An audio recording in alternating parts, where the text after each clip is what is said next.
in Seattle or New York, Yes. or down in North Carolina someplace. Correct. A ship will unload 5,000 containers, and those containers will be the trailer portion of the tractor trailer. The ship will come into, let's say, the port of Los Angeles. They will unload 5,000 containers, and they'll put them 300 containers on one train. We double stack them. So that's why they had to do that tunnel that you talked about. That's correct. That's correct. And the tunnel was in Detroit, or Port Huron. Yes, and that's serving freight coming over from mostly from Europe through Nova Scotia. But those containers will be 300 will be put on one train, and that train will come over, let's say, to a terminal in Detroit, and it will unload those containers at that terminal. They'll be put on a truck and perhaps driven to Traverse City, Grand Rapids, or maybe someplace in the Detroit suburban area. But basically, you're keeping 300 trucks off the highway, and you're saving fuel and congestion and safe. You're encouraging safety because rail is much safer to ship. So 1 gallon, 300 miles for a ton. Correct. Wow, that's amazing. 1 gallon, 423 miles. Okay. My goodness, that's just amazing. Yeah. Okay, so so we've got that. What about the agricultural products? Because I know that that's been when I've talked to people in the corn industry and to wheat, and obviously the cherry industry. That's a big. Do they use different kinds? Are those hopper cars or refrigerated box cars? What are the types of? Well, if you're shipping grain, and most of the agricultural products in Michigan are grain, though you have cherries and you have a different situation up in Traverse City.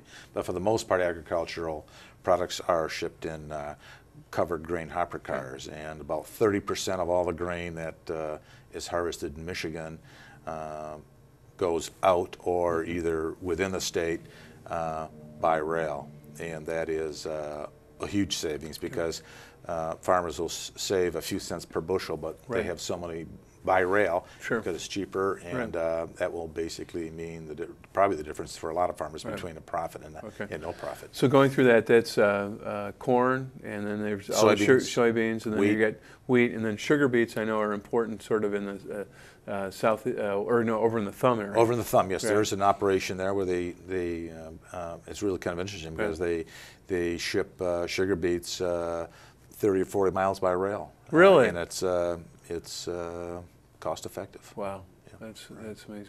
Okay, now then you talked about this issue of shipping. Is there any sort of plans in the books or any talk about bringing the ships into Detroit and then unloading into a container or rail system, or are we? They used to do that years ago. They used to haul into Detroit or haul into Port Huron and then ship by rail. Is there any of those talks of sort of reestablishing that? Well, there is maybe to some extent, but I don't know to a lot. The containers.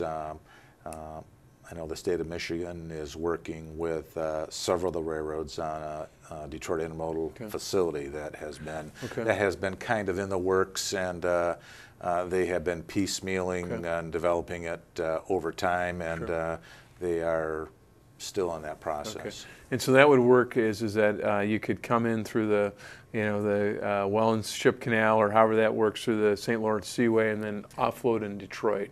And that would theoretically even make it more cost effective to ship by rail because you get further into the United States and you have that lower cost from the seaside, but then you've also got direct access to the rail. Is that kind of what I've read? It's kind of how it works. But I think mostly the Detroit intermodal terminal is a truck rail setup. Okay, very good.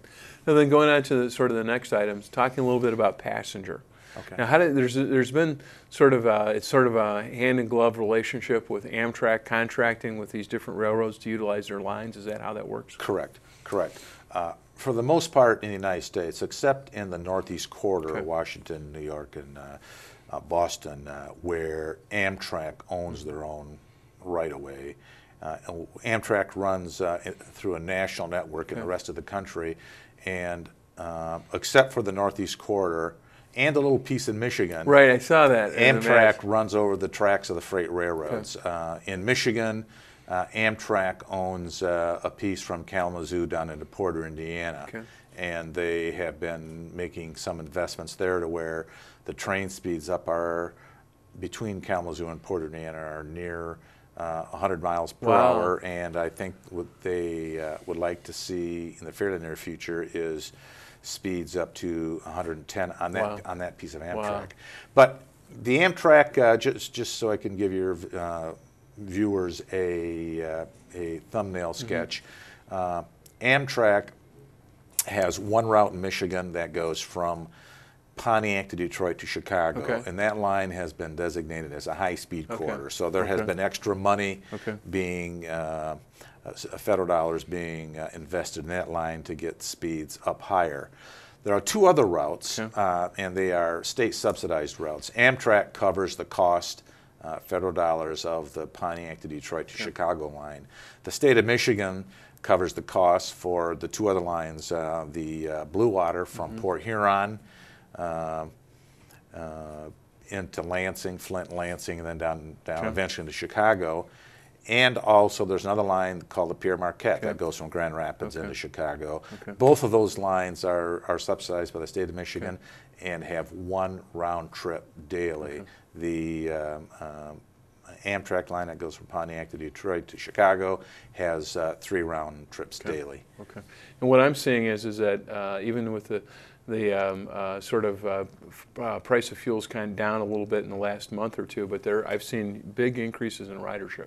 Amtrak ridership is up throughout the country, Okay. and every year, I think for the last 3 or 4 years, Amtrak ridership has been up 6 to 7% in Michigan. Right. So that's cumulative. So the cars are getting full, Yeah. and I think, from what I understand, the issue now is being able to get enough cars Sure. to have the passengers to take the trips. Okay. And so that's a good thing, because it gives us another way to get around the state. Do you see any big, with the new administration? Is it too early to speculate, or do you think they'll spend more money on Amtrak? Well, that's an interesting question, because Vice President-elect Biden commuted, I believe, from Delaware into Washington, D.C., I think for 15, 20 years. So Right. he is intimately familiar with Amtrak, and from what I understand, he is a strong supporter. Okay. So I think they're going to get a push from that direction. Very good. So. In our last closing minutes, where do you see sort of any other expansions or infrastructure issues that will be coming up in the next year? Well, in Michigan, it's going to be a wait and see sort of a thing, because we're talking about a potential Chrysler merger with General Motors, and as I understand it, that will close several plants down there. So I think as far as expansion in Michigan, we're going to have to wait and see how things go. So, Bob, I really appreciate your time today, and it's been very thoughtful of you to give us an overview of what's going on in the railroad industry, and thank you for your stewardship and the investments that they're making to keep Michigan competitive, and your insights. It's very much appreciated. Thank you. Senator Allen, it's been a pleasure. I really appreciate it. This concludes another time with us in the Northern Michigan Update. You're more than welcome to contact our office on anything discussed today. Please use the contact information that's listed in the screen below. And thank you very much. Have a great day.